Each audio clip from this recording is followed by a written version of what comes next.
Hi everyone, welcome back. I'm looking forward to our conversation this coming week because I think it's a topic that is particularly relevant for many of the people in this class. And that is, how do college students and their parents stay in touch with each other?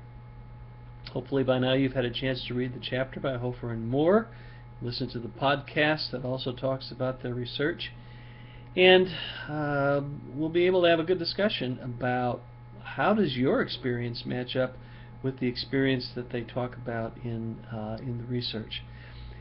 Interestingly enough, in this digital age, parents and their college students stay in touch more often. And what do you think about that? Is it a good thing? Is it not so good? What are the pros and what are the cons of being able to do that? So that's what our discussion really will circle around this next week. The following week, our discussion is going to be on internet safety, and so the reading and the podcast I have for you for this week and the quiz coming up will be on that subject. And as you know, internet safety is something that has created a lot of concern among a lot of people, and in particularly among parents.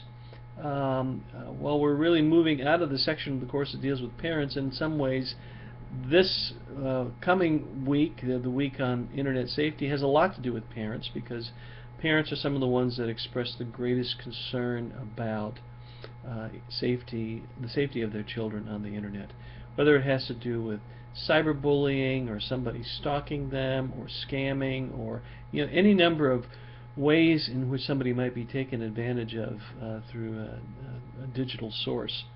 So our discussion will focus on that the week following, and to help prepare you for that, I have two sources.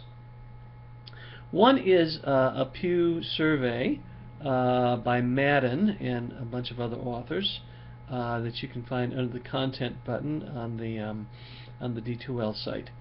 And this reports basically on parental concerns related to internet safety. And what sort of things are parents doing? What sort of steps are they taking to address the concerns they are seeing related to their children? I think you might be surprised, actually, with some of the things that they're concerned about.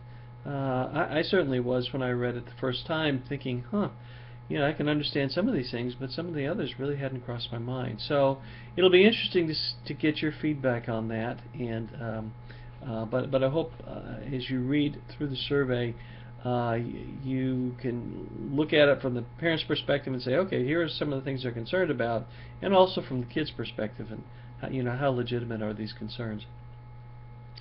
The podcast I have for you this week really goes in a much different direction, because it doesn't have to do with parent-child relationships. It really has to do with couple relationships, because it has to do with domestic violence. And in particular, how are some software devices that can be, particularly those that can be inserted into cell phones, used to aid domestic abuse.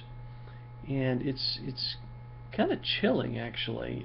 Some of the things they talk about, some of the ways in which they talk about tracking software is used to impact domestic abuse. So I want you to listen to that one as well. The discussion for next week then will deal with internet safety in general, but particularly focusing on these two issues: parents' concerns about their children's safety and domestic abuse as it's aided by tracking software.